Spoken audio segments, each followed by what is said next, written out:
Lorsque nous avons commencé en 2013, c'était en 2014 que ma femme a eu des problèmes de maux de ventre et elle a été opérée. C'était sérieux, elle avait ces problèmes de kyste et elle a eu une intervention chirurgicale au niveau de l'utérus.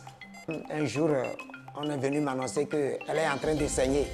On était au bureau, on travaillait. Vraiment, cela m'était très difficile. Le jour-là, j'ai pleuré. Et mon coordinateur, pasteur Jacques aussi, a failli pleurer. Il a failli pleurer. C'est qu'il s'est retenu vraiment. Sinon, c'était difficile.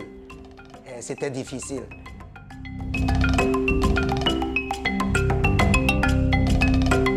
Un jour, j'étais seul au bureau. Mon collègue avait sa femme malade. Moi seul, j'étais seul au bureau.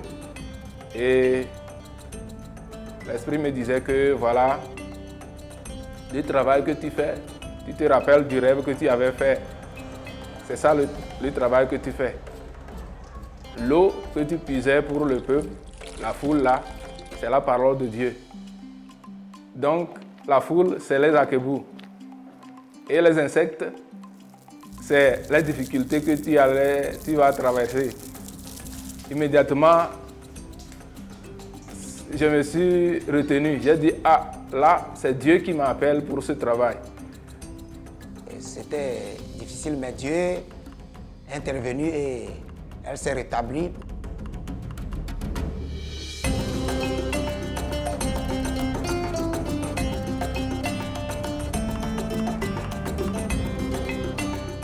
Deuxième chose qui a été vraiment un défi, c'est en 2017, ma petite sœur était chez moi et elle allait travailler chez un ami et quelqu'un l'a sérieusement empoignardé au dos.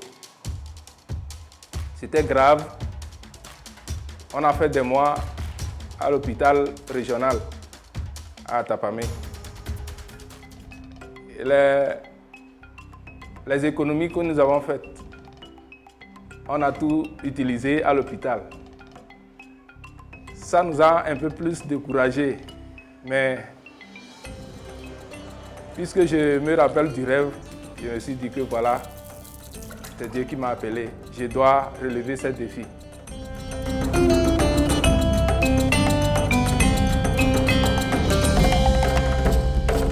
Et après ceci, même en 2020, mon enfant a été agressé. Il a été blessé à la tête avec une machette. Un homme a fait éruption dans notre maison et il a blessé l'enfant comme ça.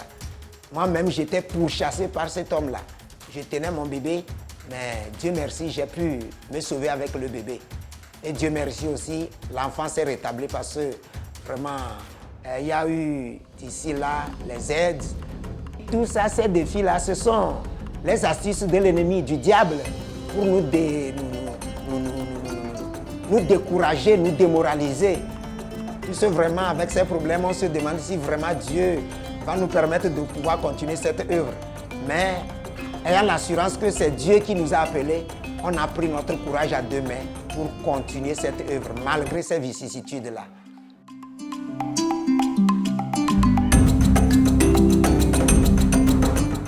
Nous avons eu un accident terrible. Nous avons eu des problèmes de santé. Et aussi, une fois, je me rappelle encore, quand plusieurs personnes m'ont appelé dans une journée, qu'on les a informés, qu'on leur a dit que j'avais eu un accident et que j'étais mort dans cet accident. Ça, j'ai compris que c'est que l'ennemi a planifié ma mort, mais le Seigneur m'a gardé en vie. Et je rends grâce à Dieu. Le premier jour, quand on démarrait les travaux d'alphabétisation, nous avons eu la visite d'un serpent. Et le troisième jour, la même espèce de serpent, celui-ci plus long et plus grand, nous a visités dans la salle où j'enseignais.